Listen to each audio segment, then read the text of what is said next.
ہیں کہ مجھے سوید ابن سعید کے پاس جانا ہے، میں نے جانے کا ارادہ کیا تو میں نے امام احمد بن حنبل سے کہا، یہ چاروں اماموں میں سے ایک امام ہیں، کہا کہ حضرت میں ان کے ہاں جانا چاہ رہا، سوید ابن سعید کے ہاں، تو آپ میرے تعلق سے کچھ لکھ دیں،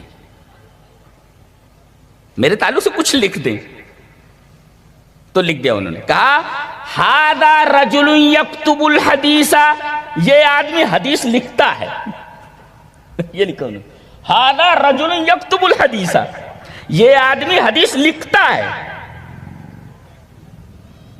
اب جب انہوں نے دیکھا کہ میرے بارے میں اتنا ہی لکھا انہوں نے، یہ آدمی حدیث لکھتا ہے، تو انہوں نے کہا لکا وہ لزومی لو کتبتا، میں آپ کی بڑی خدمت کرتا اگر آپ لکھ دیتے۔ کیا لکھتے؟ ھذا رجل من اصحاب الحدیث، یہ آدمی اہل الحدیث ہے، یہ لکھ دیتے آپ، یہ لکھ دیتے آپ کی آدمی اہل حدیث ہے۔ آپ لکھ رہے ہیں کہ یکتب الحدیث، حدیث لکھتا ہے، یہ لکھ دیتے کہ یہ اصحاب الحدیث ہے، یہ اہل حدیث ہے۔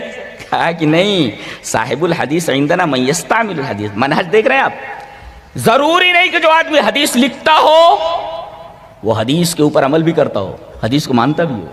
بہت سارے لوگ حدیث لکھتے ہیں مگر حدیث کو مانتے نہیں، بہت سارے لوگ حدیث پڑھاتے ہیں، حدیث کے اوپر عمل کہاں ہے؟ یدرس الحدیث یکتب الحدیث، لیکن حدیث کے اوپر عمل کہاں کرتا؟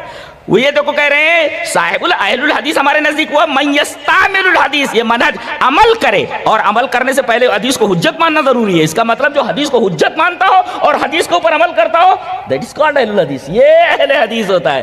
لکھنے والا ضروری نہیں کہ اہل حدیث ہو، پڑھانے والا حدیث کو ضرور نہیں کہ اہل حدیث ہو، بلکہ حدیث کے اوپر عمل کرنے والا یہ اہل الحدیث ہوتا ہے۔